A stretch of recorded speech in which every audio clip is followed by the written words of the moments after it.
20% இஸ்லாமியர்கள் இருந்தாலே பாஜக வெற்றி பெறுவது கடினம் என இதுநாள் வரை ஊடகங்களும் அரசியல் விமர்சகர்களும் பேசி வந்த நிலையில் ஒட்டுமொத்த நாட்டிற்கும் அதிர்ச்சி வைத்தியம் கொடுத்திருக்கிறது உத்தரப்பிரதேச இடைத்தேர்தல் முடிவுகள்.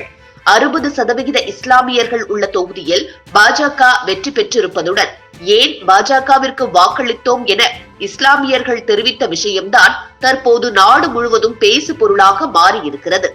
உத்தரப்பிரதேச சட்டமன்ற இடைத்தேர்தலில் பிஜேபி சமாஜ்வாதி கட்சியின் கோட்டையான குந்தர்கியை கைப்பற்றியிருக்கிறது. குந்தர்கி சுமார் 60% இஸ்லாமியர்கள் உள்ள தொகுதியாகும். பிஜேபி 1993 மட்டுமே இங்கு வெற்றி பெற்றிருக்கிறது. இங்கு கடந்த 2022 சட்டமன்ற தேர்தலின் போது சமாஜ்வாதி கட்சி 43,000 வாக்குகள் வித்தியாசத்தில் வெற்றி பெற்றது. தற்போது நடைபெற்ற இடைத்தேர்தலில் பிஜேபி 1,45,000 வாக்குகள் வித்தியாசத்தில் வெற்றி பெற்றிருக்கிறது. பிஜேபி வேட்பாளர் தாக்கூர் ராம்பீர் சிங் 1,70,371 வாக்குகள் பெற்று சமாஜ்வாதி கட்சி வேட்பாளர் முகமது ரிஸ்வான் அவர்களை படு தோல்வியடைய வைத்திருக்கிறார்.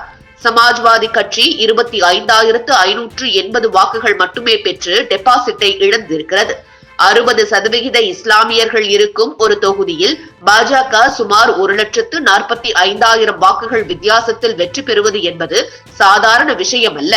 ஏதாவது ஒரு விஷயம் அங்கு இருக்க வேண்டும் அல்லவா? அது என்னவென்று தேடினால் இஸ்லாமியர்கள் சமாஜ்வாதி கட்சி எம்எல்ஏக்களை எங்களை கண்டு கொள்ளவே இல்லை, தொகுதி பக்கமே வரமாட்டார்கள், இஸ்லாமியர்கள் என்று கூறி எங்களை ஏமாற்றி தங்களின் ஓட்டுகளை பெற்று ஜெயித்த பிறகு எங்களை கண்டு கொள்ள மாட்டார்கள். இதைவிட முக்கியமாக அவர்கள் கூறியதுதான் ஆச்சரியம் அளிக்கிறது. தாங்கள் தாக்கூர் முஸ்லிம்கள், சமாஜ்வாதி வேட்பாளர் ஒரு துர்பதான் முஸ்லிம், தாக்கூர் ராம்பீர் சிங் எங்களில் ஒருவர். அதனால்தான் பிஜேபி வேட்பாளர் தாக்கூர் ராம்பீர் சிங்கிற்கு ஆதரவு அளித்தோம் என்று கூறி சமாஜ்வாதி கட்சிக்கு அதிர்ச்சி தோல்வியை குந்தர்கி இஸ்லாமியர்கள் அளித்திருக்கிறார்கள். உத்தரப்பிரதேசத்தில் 9 சட்டமன்ற தொகுதிகளுக்கு நடைபெற்ற இடைத்தேர்தலில் பாஜக 6 தொகுதிகளையும், பாஜக கூட்டணி கட்சியான ராஷ்டிரிய லோக் தளம் 1 தொகுதியிலும், சமாஜ்வாதி கட்சி 2 தொகுதியிலும் வெற்றி பெற்றிருக்கிறது. காஜியாபாத், புல்பூர் மஜ்வான், கேயர் ஆகிய 4 தொகுதிகளை பிஜேபி தக்க வைத்துக் கொண்டது. மீராப்பூரில் பிஜேபி கூட்டணியான ஆர்எல்டி வெற்றி பெற்றது. சமாஜ்வாதி கட்சி ஏற்கனவே வெற்றி பெற்ற கர்ஹால், சிஷாமால் 2 தொகுதிகளையும் தக்க வைத்துக் கொண்டது. பாஜக சமாஜ்வாதி கட்சியிடம் இருந்து கதேஹரி மற்றும் குந்தரகி என்ற 2 தொகுதிகளை கைப்பற்றியிருக்கிறது.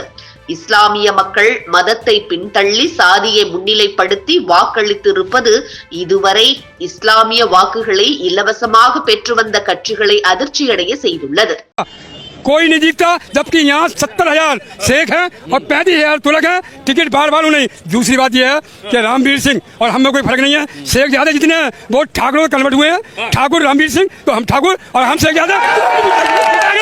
हाँ, हाजी रिजवान बहुत नाराज हो रहे हैं। सुनो, देखिए हाजी रिजवान नहीं, अगर अखिलेश जी भी नाराज हो तो हमारा कुछ नहीं बिगाड़ सकते। अपनी कमा खाते हैं, किसी की कमाई नहीं खाते, अपना कमा खाते हैं। मुसलमानों के वोट पे किसी का हक नहीं है, अपनी मर्जी से मुसलमान का मानेंगे, मर्जी का मानेंगे, मर्जी का। और सुनो, अगर रामवीर सिंह अपनी जगह खड़े उतरे तो ये मुस्लिम हटेगा भी नहीं।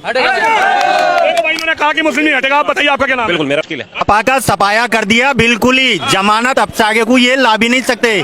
29 कुंदरकी के जितनी मुसलमान बस्ती है, समुदाय के लोग हैं, सबने अखिलेश तक को जवाब दे दिया। 29 कुंदरकी की पे सपा की को आस्था अब से आगे कोई सीट निकाल ले कोई तो हम मुसलमानों से पूछ के निकाल ले। ये अखिलेश यादव को हमारे 29 कुंदरकी के मुसलमानों ने जवाब दिया है। अखिलेश इधर को अब निगाह भी उठा के न देखें। 27 में भी रामवीर सिंह ठाकुर जिंदाबाद, 27 की भी लगा दी मोहर ठाकुर रामवीर सिंह के। सपा का सफाया कर दिया, अब नहीं आ सकती, गढ़ था अब नहीं है, अब गढ़ ये बीजेपी का रहेगा। ये मुसलमानों का कहना हम कह रहे हैं। देखो भाई साहब क्या कह रहे हैं, 27 में भी साइकिल ना चलेगी। हाँ बात सही है, ना चलेगी। இதுபோன்று முக்கிய நிகழ்வுகள், அரசியல் தகவல்களை ஆழமாகவும் மாறுபட்ட கோணத்திலும் அறிந்து கொள்ள மறக்காமல் உங்கள் IND தமிழ் 24/7 பக்கத்தை பின்பற்றிக் கொள்ளவும். உங்கள் ஒவ்வொரு ஆதரவும் இதுபோன்று பல நிகழ்வுகளின் பின்னணியை அறிய உதவும்.